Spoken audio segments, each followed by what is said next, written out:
Thanks for staying with us. Moving on now to Punch. Low-key celebrations as Nigerians lament hardship. 32-year-old Nigerian declared missing by Canadian police. Communal clashes. Adeleke threatens to depose 3 monarchs. Excuse me. Late Adebanjo's made Obi's 2023 Lagos victory possible, says Abure. Naira for crude. FG Dangote set for talks as refinery imports 12.6 million barrels. Natasha's recall. INEC may conduct referendum in 90 days. Lagos, Kano lead as 117 million Nigerians get NIN. Lynch travelers. Governor demands public parade. 14 suspects moved to Abuja. Okay. Story. So the communal clash happening in Osun State, it's been ongoing for a while, and the Osun State governor has read out the riot act on the people. He said, especially the community leaders.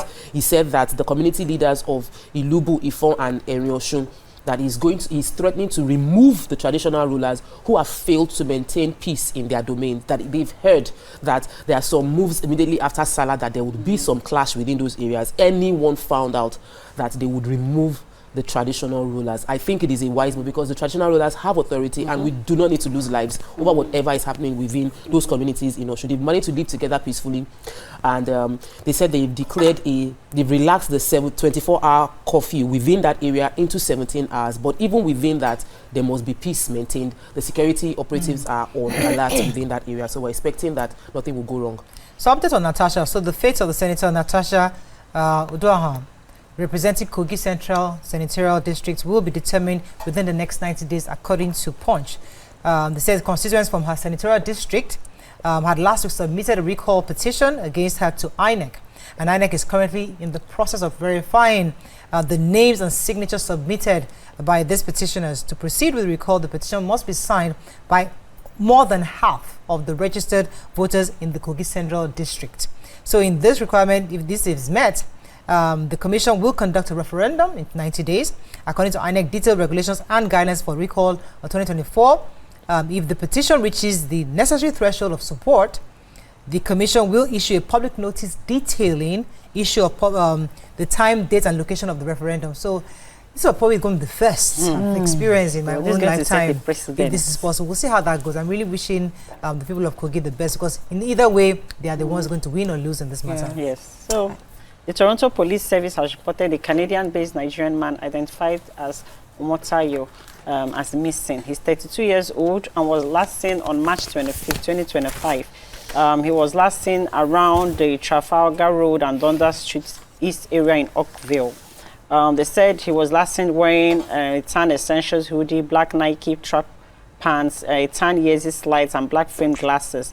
The police has urged anybody that sees him anywhere around that they should come forward, because something similar had happened recently with a 34-year-old Nigerian man who they were looking for, and then they now found him in a lake somewhere in British Columbia in Canada. So they don't want the same thing to happen. So they are begging that if anybody sees anything or sees someone like him anywhere, you know, because of maybe suicide rates and stuff, please contact the police. Yes. The other one too was suicide? They don't know what happened. They are still working on it, but they feel there's something like that.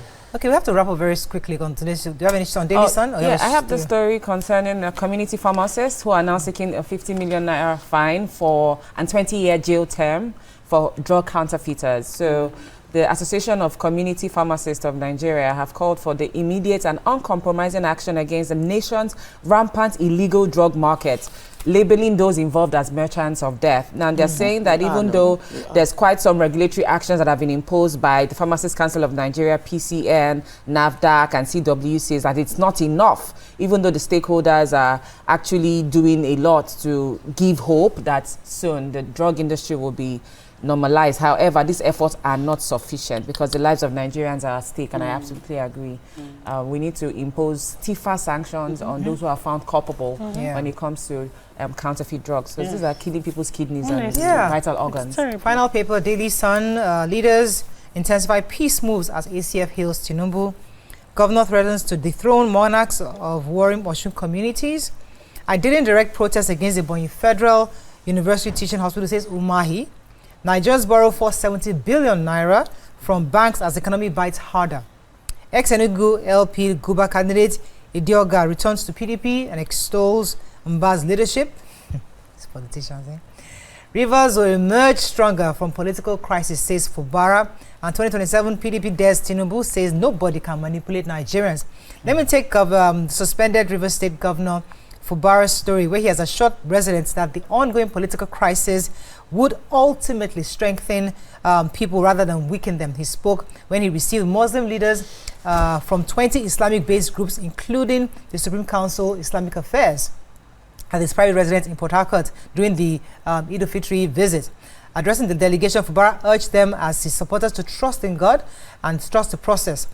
This season is one of love, sharing, and sacrifice, and you have come here to share in our pain and have made a great sacrifice through your prayers. As Christians, we believe that everything happens for a purpose, and I strongly believe that this situation is leading us to a greater purpose. Wishing the best for him. Quick update on what is happening in what happened in Uromi. So the governor of Edo State has spoken again, reassuring that he has spoken with the president and that the president has the president had expressed worry over the incident and had directed the IGP and relevant security agencies to ensure that the case is discreetly investigated and the suspect attached to court. Well, the governor of Kano also now has asked the governor of Edo State to parade these suspects, that he must parade them and the case should be taken to court immediately. Now, the thing is, it happened just before the festive season and there's been holiday all through. So hopefully by tomorrow they'll be going to court. But the governor has expressed that his heartfelt condolences to the family, and the governor of Kano has asked that compensation be paid to the family of the hunters, and both parties are seemingly working together to ensure that the tension is doused. So I'm hoping that tomorrow there will be a parade of the suspects and they'll be charged to court. That way, those in Kano that are agitating that there must be something done to justice seems to be done would find peace in that process. But once again, our heart goes out to the families of all the hunters who lost their lives in such a gruesome way. Very painful. We have to run up very quickly, but it's important for me to just even read the headlines. We might not take it, of Vanguard. So Uromi residents desert towns over fears of reprisal and arrest. I was offered $5 billion bribe to impeach Fubara, says Chief of Staff Ehie. Would treat people smuggling gangs like terrorists, says UK Prime Minister. CP PDP to Tinubu, forget 2027, Nigerians would reject you. FG to shut Lagos Independence Bridge for 2 months. Organized immigration crime, FG 6 global intelligence sharing. And Petro Dangote refinery resumes loading after payment. Tension in ports as FG moves to sack terminal operators.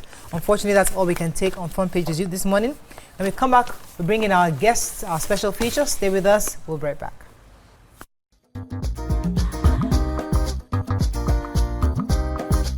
Stay tuned. Your View will be right back.